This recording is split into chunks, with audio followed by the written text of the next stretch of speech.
birth control fee, militia organization and training fees, country road construction fees, military service compensation fees, and in addition to all these, they are also required to sell a portion of the grains they produce to the state at an artificially low fixed rate. They must pay agricultural tax, land tax, special local produce tax, and butchery tax, in addition to numerous other levies. In contrast, the urban population does not pay these taxes and fees. In a tree farm in eastern Sichuan province, upper-level authorities distributed 500,000 yuan for a reforestation project. The leaders of the tree farm put the first 200,000 yuan into their own pockets and allocated the remaining 300,000 yuan to tree planting. But when passing through each level of the government, more and more of the money was taken away, and in the end very little was left for the peasants who did the actual tree planting. Those in the government didn't need to worry about the peasants refusing to work on the project, though. The peasants were so impoverished that they would work for very little money. This is one of the reasons that products made in China are so cheap.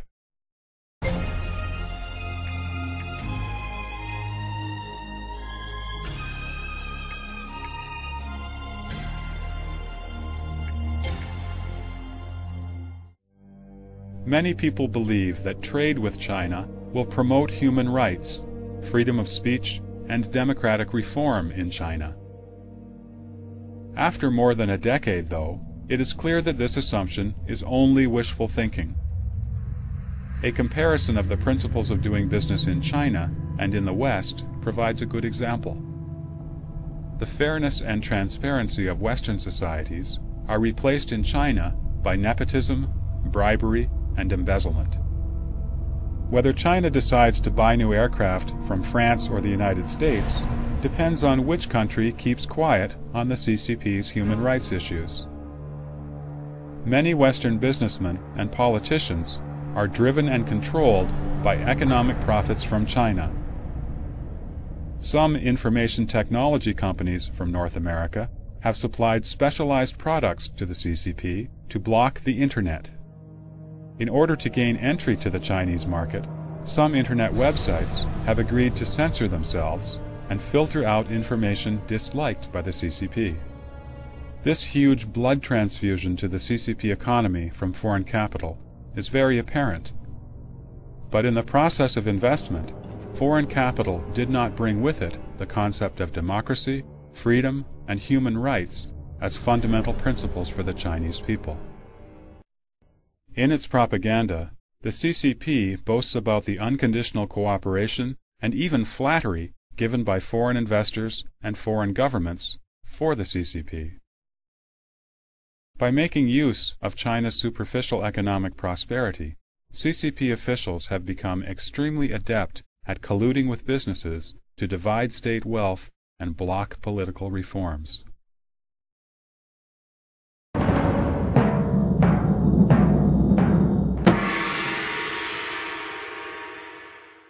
People are often heard to say, "I know the CCP often lied in the past, but this time it's telling the truth."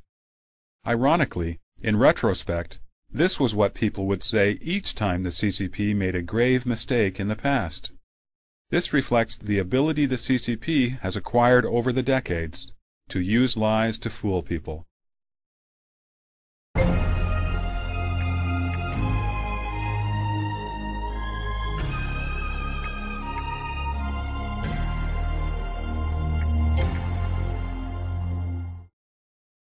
People have developed some resistance to the CCP's tall tales.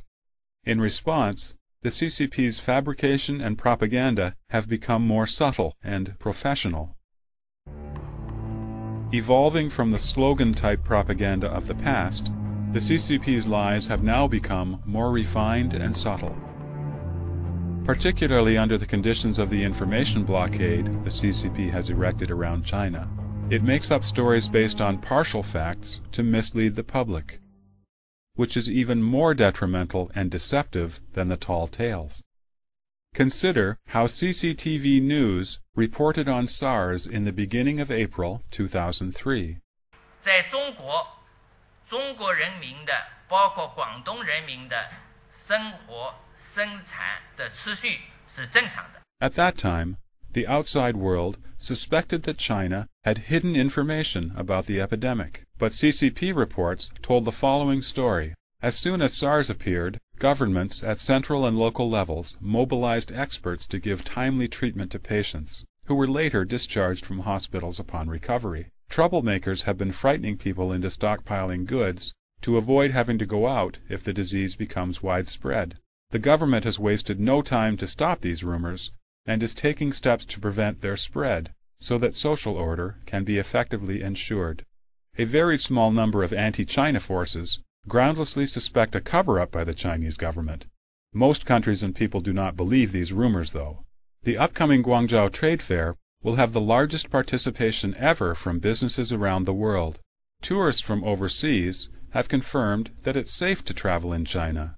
In particular, experts from the World Health Organization have publicly stated that the Chinese government has been forthcoming in cooperating and taking the appropriate measures to deal with SARS, so there should be no problems. And specialists gave the go-ahead in Guangdong province for field inspection by the WHO. That was the story they told. Under this kind of media atmosphere, everything seems transparent. The CCP appears to have acted responsibly to protect the people's health and had convinced the people that the CCP hadn't hidden anything. However, on April 20, 2003, the Information Office of the State Council announced in a press conference that SARS had indeed broken out in China, and thus indirectly admitted that the government had been covering up the epidemic. People then began to see the truth and understand the deceptive, villainous methods employed by the CCP. With respect to the general election in Taiwan, using the same subtle and refined approach, the CCP suggested that a presidential election would lead to disaster, a surge in the suicide rate, collapsing stock markets, an increase in so-called weird diseases, mental disorders, outmigration of the island inhabitants, family feuds, a callous attitude toward life, a depressed market, indiscriminate shooting in the streets, protests and demonstrations, a siege on the presidential building, social unrest, political farce, and so on. The CCP filled the heads of the people in mainland China with these ridiculous ideas on a daily basis in an attempt to lead them to believe that all of these calamities would be the natural result of an election, and therefore that China should never hold democratic elections. In today's Internet era, if you visit the CCP's official Xinhua website or the People's Daily online, you will find indeed that there are quite a few reports that contain negative information about China. Firstly, this is because there is too much bad news circulating rapidly in China these days, and the news agency has to report these stories in order to stay credible. Secondly, the standpoint of such reports conforms with the CCP interests and CCP policy. That is, quote, minor criticism offers great help, unquote. The reports always attribute the cause of bad news to certain individuals, having nothing to do with the party, while crediting party leadership with any solution. The CCP skillfully controls what to report, what not to report, how much to report, and whether to have the Chinese media or the CCP-controlled overseas media report it. The CCP is proficient at manipulating bad news into something that can achieve the desired result of winning people's hearts. Many youth in mainland China feel that the CCP now offers a good degree of freedom of speech, and thus they have hopes for and are appreciative of the CCP. They are the victims of the so-called refined strategies of the iniquitous